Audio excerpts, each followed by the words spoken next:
Nous lisons dans 1 Thessaloniciens 5, les versets 17 et 18. Priez sans cesse, rendez grâce en toutes choses, car c'est à votre égard la volonté de Dieu en Jésus-Christ. Priez sans cesse.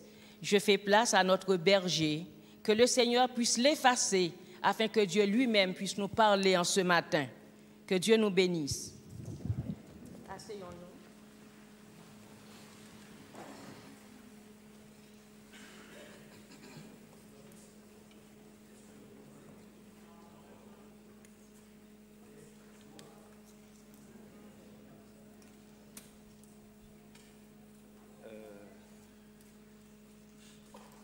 Ça marche pas? Ça y est, c'est bon? Yes. Ça vient? Bien.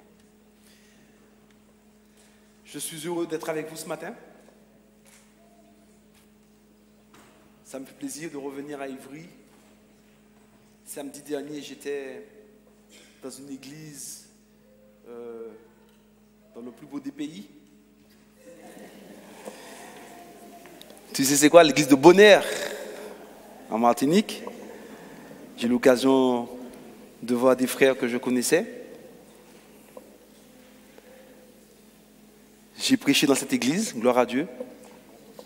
Et là, je suis heureux de me retrouver à Ivry. C'est vrai que Ivry m'a manqué. D'ailleurs, je dois vous dire qu'avant de partir samedi dernier à Bonaire, j'ai regardé le culte d'Ivry en direct. Je me suis réveillé à 4h du matin pour voir le culte. Et j'ai vraiment apprécié le temps de louange, le temps de prédication, parce que c'est une partie de moi, Ivry, n'est-ce pas? Ce matin, nous allons passer un temps en prière, puisque nous avons la mère de David Charliot qui a été hospitalisée. Nous avons aussi le père de Steven. Et je vais demander aux anciens de venir, Eric et Marthe en l'occurrence, qui sont là. Et je vais vous demander de vous tenir debout. Nous allons prier pour eux, pour que le Seigneur puisse mettre sa main pour la mère de David et le père de Steven. Donc je vous invite à vous tenir debout. Donc Marthe, tu vas prier pour la mère de David et Eric, tu vas prier pour le père de Steven. Steven Serville. C'est son père. Il s'appelle Supplice Serville. Pardon, il s'appelle comment? Supplice Serville. Prions ensemble. Notre Père, notre Dieu, une fois de plus, nous venons nous adresser à toi. Seigneur, à qui irions-nous? Tu as les paroles de la vie éternelle. Et c'est pour cela, Seigneur, que nous nous adressons à toi en tant qu'enfants. Tu es notre Créateur, notre Père céleste, et nous venons à toi confiants. Seigneur, nous voulons te présenter particulièrement ce matin la maman de David Charliot. Seigneur, tu la connais. C'est ta fille. Tu l'as créée et tu connais chacune des parcelles de son corps. Tu la connais, Seigneur, mieux que nous-mêmes. Tu connais le nombre de cheveux de sa tête. Et tu connais aussi, Seigneur, son désir de te servir. Elle t'a servi toute sa vie et maintenant elle est hospitalisée. Elle est malade, elle est souffrante, elle a besoin de toi, Seigneur. Aussi nous crions à toi afin que tu lui viennes en aide, que tu soulages sa souffrance, que tu te tiennes à ses côtés afin qu'elle sente ta présence et qu'elle ne désespère pas. Veuille mettre aussi l'espoir dans le cœur de ses enfants, de ses 10 enfants. Et permets, Seigneur, qu'ils puissent toujours garder confiance en toi, en toutes choses. Nous voulons te demander de donner la sagesse au personnel médical qui l'entoure, afin qu'il puisse prévoir au mieux le traitement adéquat pour elle. Seigneur, fais ce qu'il y a de mieux pour elle. Mais surtout, garde sa confiance en toi. Donne-lui l'espérance de la vie éternelle. Tu connais chacune de nos pensées, chacun de nos désirs, et nous ne voulons pas te commander, Seigneur, car tu sais mieux que nous-mêmes ce qui est bon pour nous. Aussi, Seigneur, je te demande que ta volonté soit faite pour notre sœur Charliot. Et permets que toute la gloire te soit rendue. C'est au nom de Jésus que je t'ai prié et pour ta gloire éternelle. Amen. Ô tendre Père Céleste, notre vœu, c'est que tu reçoives la prière de ta servante ainsi formulée ce matin. Oui, nous ne venons pas à tes pieds ce matin par hasard, parce que du rien que nous étions, tu as fait de nous des fils et des filles du royaume. Et c'est au nom de Jésus, tendre Père, qui a versé son sang sur la croix du Calvaire, que nous nous humilions devant toi. Nous te savons capable de bien des choses, tendre Père. Et nous savons aussi que tu n'aimes pas voir tes enfants dans la souffrance, dans la douleur. C'est pour cette raison qu'à mon tour, j'aimerais te présenter le père de Steven. Tu le connais, tu sais exactement où il est, tu connais son cœur. Tu peux faire de cette maladie une puissante expérience avec toi. Nous te demandons de faire en sorte que cet homme puisse te connaître davantage à travers cette expérience. Et que ton nom et ton nom seul soient glorifiés, tendre Père. Qu'il puisse marcher avec toi. Que fort de cette expérience, qu'il puisse voir en toi ce Dieu aimant, ce Dieu compatissant, ce Dieu d'amour, ce Dieu qui ne laisse pas ses enfants, mais qui fait tout, qui met tout en œuvre pour pouvoir le tirer des mauvais desseins du mal. Tendre Père, nous avons la certitude, tendre Père, que tu nous aimes. Et nous croyons aussi que tes desseins pour nous, c'est que nous soyons heureux, que nous soyons plus que vainqueurs. Alors si dans cette salle, il y a aussi quelqu'un qui est en train de lutter contre la maladie, nous te prions de la visiter ce matin et de faire en sorte au nom de Jésus que ton nom et ton nom seul soient glorifiés en ce matin. Tendre Père, manifeste-toi.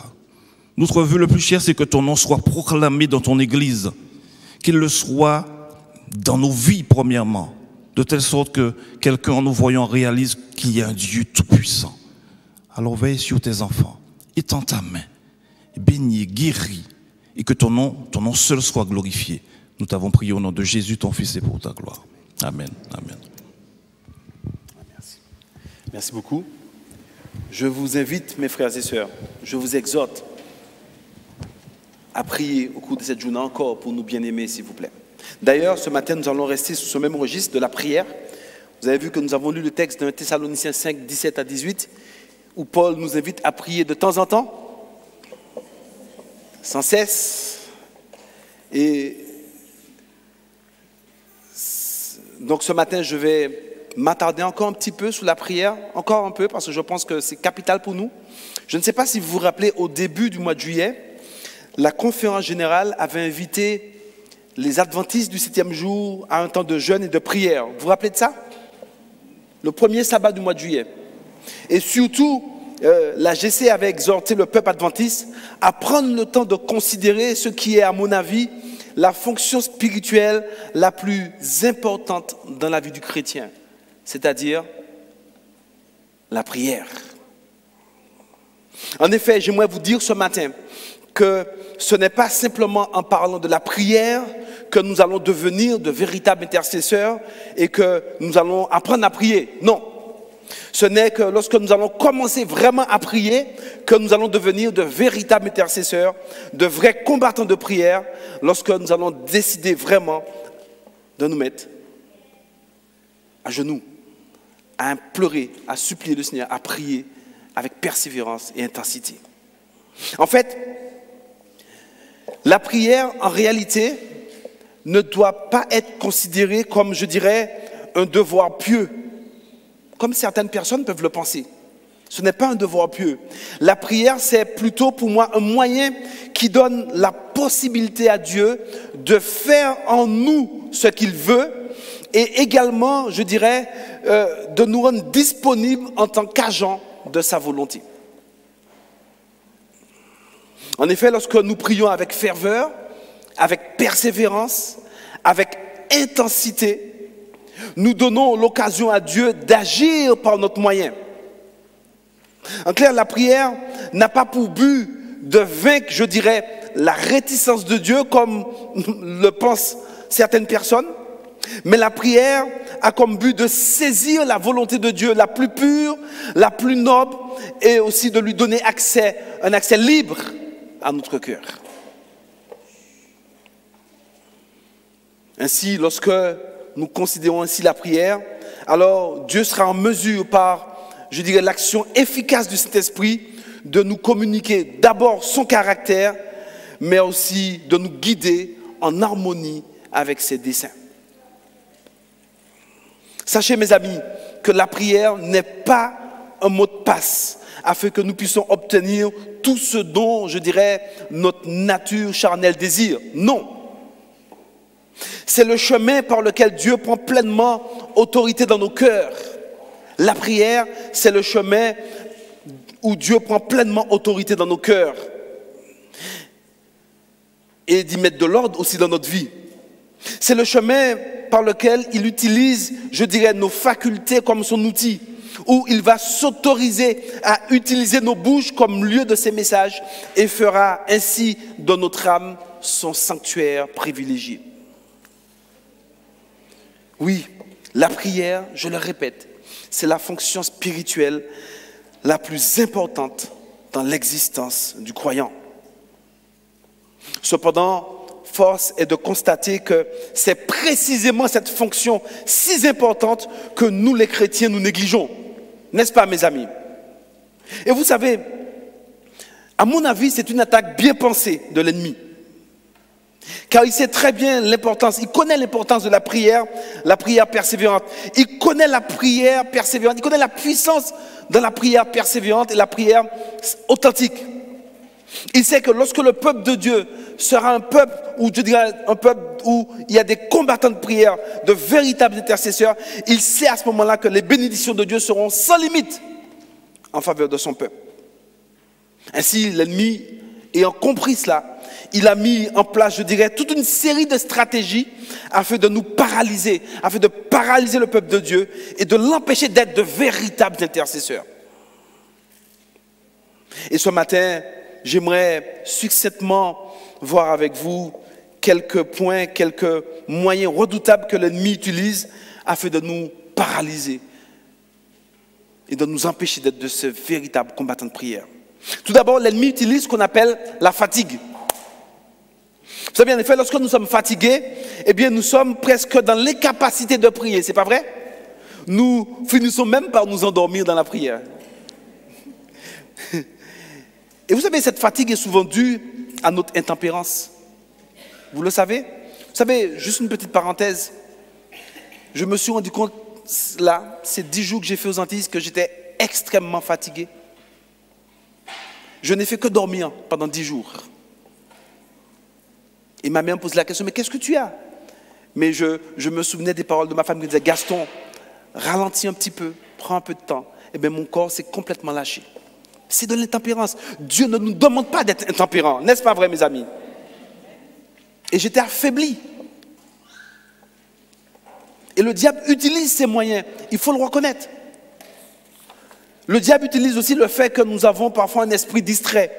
Ou, je dirais, nous sommes dans cet état où nous sommes dans l'incapacité, par exemple, de nous concentrer pour prier. En effet, lorsqu'on commence à prier, toutes sortes de choses viennent envahir notre esprit, nos pensées.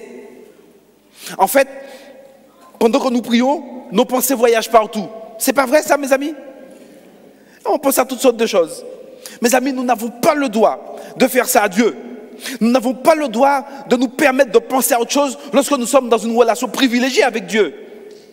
Imaginez-vous que vous êtes dans votre cabinet avec le médecin et que votre enfant rentre subitement et commence à vous parler. Vous allez lui dire, mais mon fils, mais ma fille, je suis en train de parler, n'est-ce pas? C'est pareil avec Dieu. Nous n'avons pas le droit d'accepter ça, mes amis. Lorsque nous prions, nous devons rester concentrés. Et ça, l'ennemi utilise ça. Parce qu'il connaît l'importance de la prière. Si vous lisez les épîtres de Paul, vous allez voir que Paul, à chaque fois à la fin, il insiste sur la prière, persévérer dans la prière. Je prie nuit et jour. Il le sait. Et le diable, et Jésus, à chaque fois qu'il avait une décision importante à prendre, Jésus passait la nuit à prier. Mais lorsque nous prions et que nous pensons à toutes sortes de choses, mes amis, ce n'est pas efficace, mes frères et sœurs. Parce que nous sommes en train de mettre quelqu'un dans, alors que nous sommes dans une relation privée. C'est comme si je suis dans mon moment d'intimité avec ma femme et j'invite quelqu'un d'autre dedans. Est-ce que vous comprenez ce que je vais vous dire par là, mes amis? Le diable utilise aussi ce qu'on appelle, ce que moi j'appelle un état de nervosité intérieure. Parfois, en fait, à cause de nos erreurs ou de nos péchés, nous sommes agités, nous sommes nerveux au moment de la prière. Ça arrive, cet état-là. Eh bien, sachez que lorsque c'est le cas, je vous demande de prier d'abord afin que Dieu nous débarrasse de cette agitation intérieure. Et ensuite, la paix de Jésus va gagner l'âme afin que nous puissions avoir vraiment un moment rempli et de bénédiction dans la prière avec Jésus. Le diable utilise, à mon avis, ce que j'appelle l'empressement, ou lorsqu'on prie à la hâte. Et à mon avis, ici, c'est l'arme que l'ennemi utilise probablement avec le plus de succès envers nous. On prie à la hâte. On est pressé. Souvent on prie ainsi parce qu'on pense à la quantité de choses qu'il y a à faire, n'est-ce pas? Alors nous nous mettons à prier vite. Mais en fait, en priant vite, nous oublions du même coup que c'est justement le fait de prier avec persévérance que nous allons œuvrer pour maîtriser notre travail.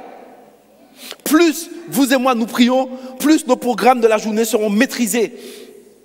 Et en fait, nous allons bien nous rendre compte que le temps gagné, en fait, c'était de persévérer dans la prière. Le diable utilise aussi une autre stratégie, ce que j'appelle le découragement. Parfois, c'est vrai, le découragement nous paralyse beaucoup de chrétiens. Il peut y avoir diverses raisons au découragement. Parfois, on est peut-être découragé à cause de nos propres faiblesses, honteux à cause de nos défauts, ou on peut être découragé également à cause de la dureté des hommes, ou par des circonstances, je dirais, décevantes. Eh bien, mes amis, si c'est le cas lorsque nous sommes découragés, alors Ésaïe nous dit quelque chose dans Ésaïe 35, 3 à 4, que je vous invite à prendre.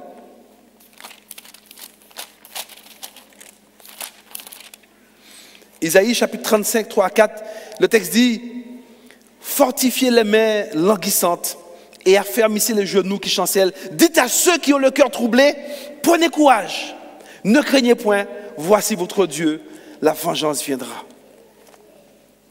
Si c'est le cas, lisez ce texte, afin que Dieu nous donne courage pour commencer à intercéder, à prier, mes amis. Parfois aussi, le diable utilise ce que j'appelle la paresse ou la procrastination.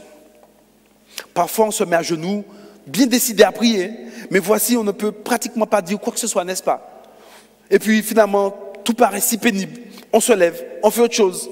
On est parfois même dans l'impossibilité de prier, de faire quoi que ce soit. Ça n'arrive pas ça, mes amis. On sent qu'il faut prier, mais on n'a pas forcément envie. Ou on n'a pas la force de faire ça. Ça, c'est une stratégie du diable, mes amis. Eh bien, si c'est le cas, n'ayons pas peur. Dans ce cas-là, prions à haute voix. Prions à haute voix avec la Bible en main. Et puis, dites à Dieu notre misère. Et puis, vous verrez, à ce moment-là, nous vaincrons la paresse. Oui, le diable a compris l'importance de la prière. C'est capital pour nous les chrétiens. Nous sommes sauvés par grâce, par le moyen de la foi, oui. Mais nous aurons la victoire, je ne cesse de le répéter. Nous aurons la victoire par la prière, persévérante, authentique, sincère.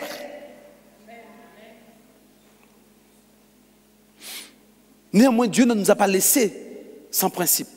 Si l'ennemi utilise toute cette stratégie pour nous paralyser, eh bien, il ne demeure pas moins que Dieu aussi nous a donné des principes afin que nous puissions devenir de véritables intercesseurs. Dieu veut que nous soyons des combattants de prière. Prenons 1 Timothée 2, 1 à 3. 1 Timothée 2, 1 à 3.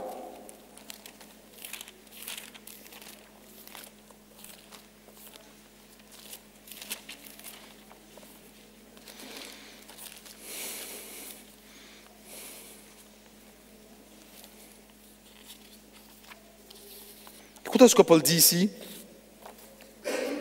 Voyez, Paul commence en disant, j'exhorte donc, après toute chose.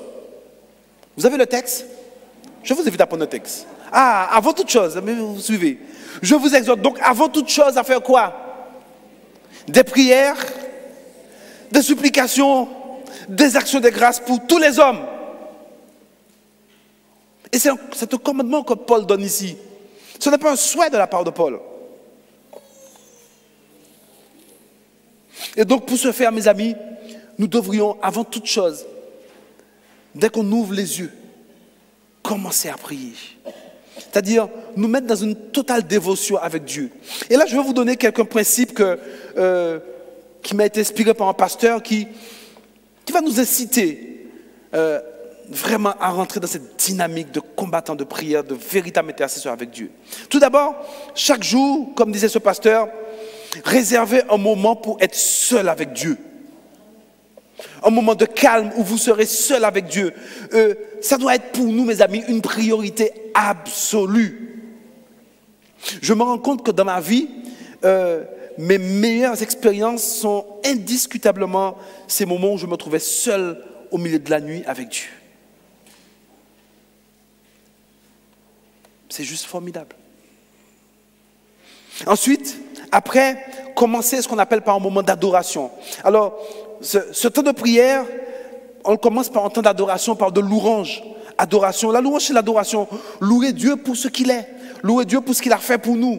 Louer Dieu pour sa grandeur, pour sa sagesse, pour sa puissance. Et prenons le temps de le faire. C'est notre moment à nous. Ensuite, passons par un temps de confession. Commençons à demander à Dieu pardon, d'humilier nos cœurs au trône de la grâce. Et de dire surtout, Seigneur, révèle-moi ce qui est caché, ce que je ne connais pas, afin que par ta grâce, je puisse délaisser tout ça, de confesser, de demander pardon, de réclamer le sang de Jésus. Rappelez-vous de ce texte dans 2 Chroniques 7, 14.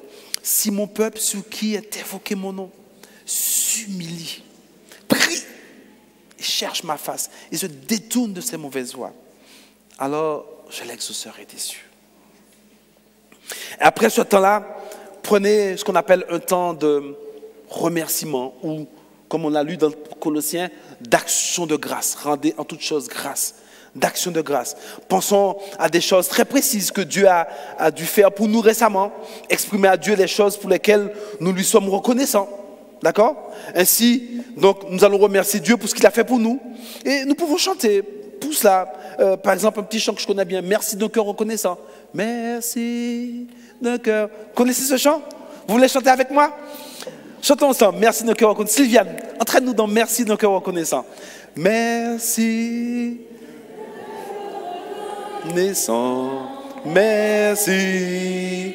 Ô Seigneur, toi, foi saint.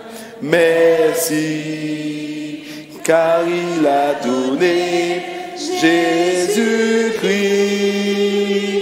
son Fils. Merci, d'un cœur reconnaissant. Merci, ô Seigneur, toi, foi saint. Merci, car il a donné Jésus-Christ, son Fils. Maintenant,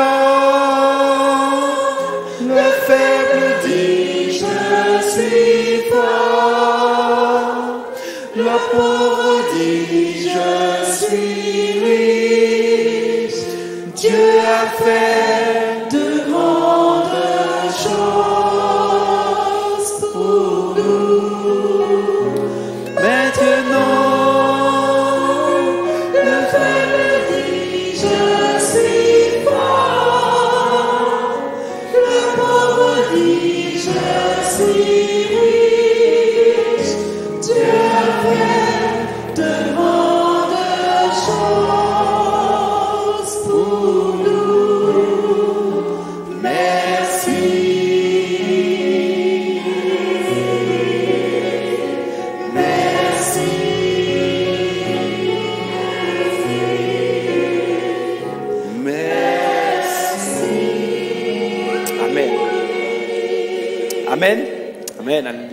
temps d'action de grâce. Ensuite, après avoir remercié le Seigneur, nous passons à ce qu'on appelle un temps de supplication. Vous savez, Dieu aime que nous venions à lui avec nos requêtes, comme des petits enfants. Prenons par exemple Matthieu 7, verset 7. Dans Matthieu 7, verset 7, il est dit, « Demandez et l'on vous donnera, cherchez et vous trouverez, frappez et on l'on vous ouvrira. » Ou dans Hébreux chapitre 5, verset 7, pour moi c'est le texte par excellence, Hébreux 5, 7, ce temps de supplication, ce temps parle de Jésus, que lui-même a pratiqué la même chose. Le texte dit dans Hébreux 5, 7, il dit, c'est lui, en parlant de Jésus, qui dans les jours de sa chair, a présenté avec de grands cris, avec des larmes, des prières et des supplications à celui qui pouvait le sauver de la mort. Et il a été exaucé à cause de sa piété. Si Jésus, le Fils de Dieu, a dû, comme dit le texte, prier avec larmes et supplications, lui qui était sans péché, à plus forte raison, vous et moi, n'est-ce pas mes amis? Il faut ce temps de supplication, mes amis. Ensuite, dans ce temps de dévotion, sixièmement, nous sommes au 6e point, eh bien, nous devons lire la Bible et méditer le texte. Ça revient à cette phrase de Jésus qui dit « Veillez et priez ». Prier, on va mettre de côté, mais veiller, vous savez, veiller, c'est, on peut le séparer en deux. Tout d'abord, c'est lire le texte biblique pour enrichir son intellect. Mais aussi de méditer ce texte. Seigneur, qu'est-ce que tu veux me dire dans ce texte? Quelle leçon? Qu'est-ce que tu as à m'apprendre à travers ce texte? Vous savez, le mot méditer dans le grec veut dire ruminer. Vous avez vu une vache ruminer? Après 1 heure, après avoir mangé, ça rumine. Tu te dis, mais qu'est-ce qui se passe là? Voilà. C'est ça. Lire et méditer sans cesse. Et ensuite, nous pouvons aussi apprendre à prier à haute voix. Sachez que la prière secrète n'est pas nécessairement une prière silencieuse. Sachez que dans le culte personnel, lorsqu'on prie à haute voix, eh bien, je crois que cela permet à l'esprit de rester concentré. D'ailleurs, Jésus lui aussi priait ainsi. Je vais vous montrer le texte dans Luc chapitre 11, où Jésus priait ainsi un jour. Ça a tellement impressionné un de ses disciples qu'à ce moment-là, il lui a dit, mais Seigneur, mais apprends-nous à prier. Vous connaissez ça, Luc chapitre 11. Le texte dit, Jésus priait un jour en un certain lieu. Lorsqu'il eut achevé, un de ses disciples lui dit, Seigneur, enseigne-nous à prier, comme Jean l'a enseigné à ses disciples. Il ne faut pas avoir peur de prier à haute voix. Vous savez, Ellen White dit dans le livre Conseil à l'Église au chapitre 58, elle dit que à lui de la prière fervente, toute l'armée de l'adversaire est saisie des foi. Donc nous n'avons pas à craindre que Satan entende nos prières. Ce n'est pas notre problème. De toute façon, lorsqu'on est dans cette relation privilégiée, intime avec Dieu, il n'y a pas de place pour d'autres personnes. Dieu n'est pas un adultère. Il ne va pas autoriser notre personne de rentrer dans son moment intime. N'est-ce pas vrai? Ça, c'est entre nous et lui. Et puis on prie à haute voix. Peut-être même Bible en main.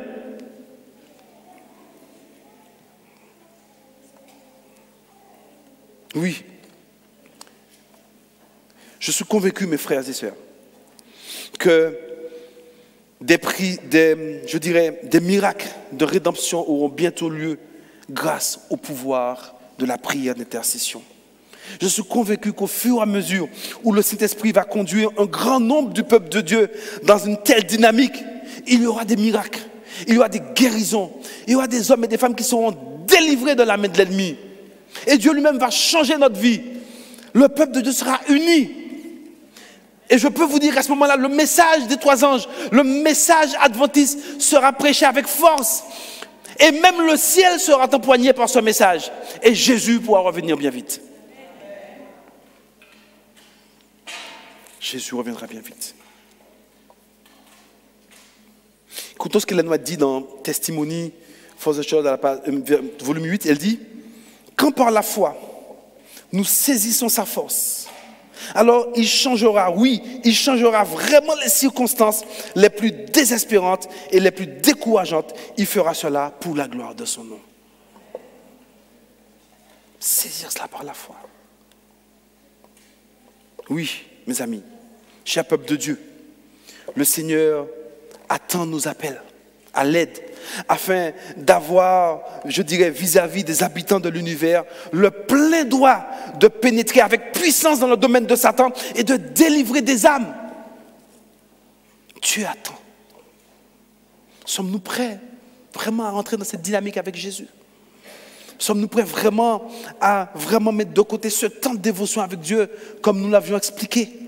Ce temps où chaque jour nous avons ce moment réservé à Dieu, temps d'adoration, temps de confession, temps de remerciement, de supplication, d'étude de la parole de Dieu et de prière sincère à haute voix avec Dieu. Sommes-nous prêts à entrer dans cette dynamique? Allons-nous décider, allons-nous véritablement, je dirais, nous saisir de cette arme qu'est la prière pour que Dieu puisse renverser les raisonnements dans ce monde, pour que Dieu puisse délivrer des hommes et des femmes, pour que les membres de nos familles aussi puissent accepter Jésus. Vous savez, je ne peux être que reconnaissant à Dieu. Je me rappelle lorsque j'ai accepté l'adventisme, j'étais le seul adventiste chez moi pendant très longtemps. Et j'avais connu un si beau message. Et j'étais tellement convaincu de la véracité de là où j'étais, de ce que je croyais. Et je priais, je disais, Seigneur, mais s'il te plaît, fais que mes parents, au moins mes parents puissent aussi connaître ça. Et je priais tous les jours pour cela. Je disais, mais toi, je suis en métropole, Seigneur, ils sont là-bas, mais tu as réussi à prendre Philippe et le transporter devant les nuques, là, je ne sais pas comment tu as fait ça, mais tu peux faire ça pour eux aussi. Envoie un ange pour leur annoncer l'évangile. Mais j'ai envie de voir mes parents. Et j'ai prié pendant des années. Et puis, eh bien, mon père a accepté après l'évangile. Je bénis le Seigneur, je suis descendu pour ce baptême ce jour-là. Et puis, il y a 3 ans et demi, presque 4 ans, ma mère aussi a accepté l'évangile. Et puis l'année dernière, ma grande sœur et son mari aussi, les deux ont accepté l'évangile. Il reste encore 3. J'ai 2 frères et 2 sœurs, 4 qui n'ont pas encore accepté. Et je continue à prier pour ça. Nous devons prier pour ça, mes amis. Nous voulons que Jésus puisse revenir vite, n'est-ce pas? Mais nous ne voulons pas aussi profiter et jouir de ce moment sans nos bien-aimés. Nous aimons nos sœurs et frères. Nous aimons nos maris, nos femmes, nos enfants. Je suis sûr qu'il y a des femmes qui prient pour leur époux, qui supplient le Seigneur pour qu'il puisse venir à Jésus, n'est-ce pas? Il y a encore des mères qui supplient pour que leur fils puisse revenir à Jésus, non? Alors avant que Jésus vienne, avant qu'il revienne, mes amis, n'est-ce pas? Nous n'avons pas envie de voir de tels miracles dans notre vie. Moi, j'ai envie de voir ça pour ma famille, en tout cas, pour mes frères et sœurs qui n'ont pas encore accepté. Et puis pour mes frères et sœurs de l'église aussi, mes amis. Nous avons tous des membres de nos familles, même des collègues. C'est pas vrai, mes amis? Donc il est temps pour nous. Il est temps pour nous de saisir cette puissance que Dieu a mise à notre disposition. Pour cela, il ne faut simplement pas parler de la prière. Ça ne sert à rien. Mais il nous faut maintenant commencer à prier, mes amis. Dieu nous a donné 24 heures. Alors lorsque j'entends certaines personnes dire « je n'ai pas le temps », nous sommes en train de dire par la Seigneur, tu t'es trompé parce que 25, 26 heures, ça aurait été mieux. C'est pas vrai ça. Dieu nous a donné le temps pour avoir du temps avec lui. Alors prenons ce temps, je vous en supplie.